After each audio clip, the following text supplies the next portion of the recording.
Today I am going to discuss Dhaka Board 2023. Dhaka বোর্ডের একটা tag কোশ্চেনের সলিউশন দিচ্ছি আজকে। এখানে অনেক কিছু শেখার আছে।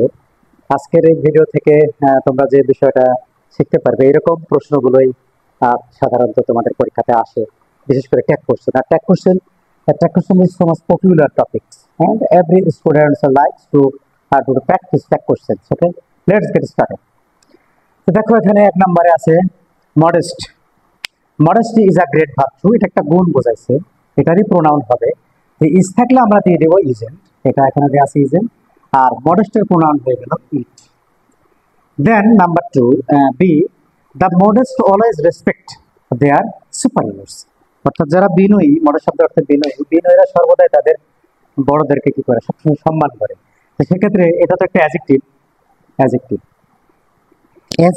শুধু অ্যাডজেক্টিভের পূর্বে দা বসলে সেটা কমন নাউন হয়ে যায়, প্লুরাল কমন নাউন হয়ে যায়।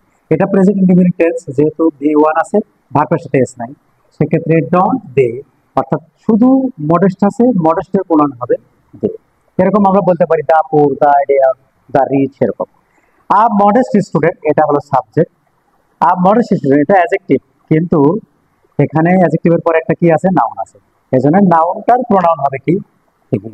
আর বাক্যটা হার্ডলি আছে, হার্ডলি থাকলে বাক্যটা নেগেটিভ অর্থ দেয়। For that reason you have to select does he. ভার্বের সাথে এস থাকলেই ডাজ, ভার্বের সাথে এস থাকলেই তোমরা কি করবে, আর ডাজ দিবে ট্যাগ করছে। আর বাক্যটা যদি অ্যাফার্মেটিভ থাকে ডাজন্ট হবে, এই বাক্যটা নেগেটিভ বিকজ এখানে হার্ডলি আছে। নাম্বার ডি, এভরিবডি লাইকস আ মডেস্ট পারসন। সিমিলারলি এভরিবডি থাকলে পরে কি হবে, এভরিবডি থাকলে তার প্রোনাউন দে হবে।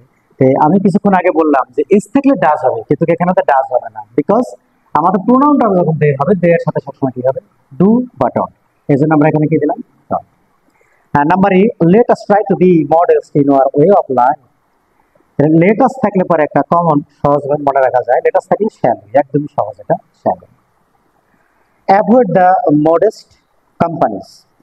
বাক্যের শুরুতে যদি মূল ভার্ব থাকে সেটা ইম্পারেটিভ সেন্টেন্স হয়, যেমন do the work, read the book, এরকম, রাইট দ্য লেটার। এই বাক্যগুলো সচরাচর ইম্পারেটিভ সেন্টেন্স।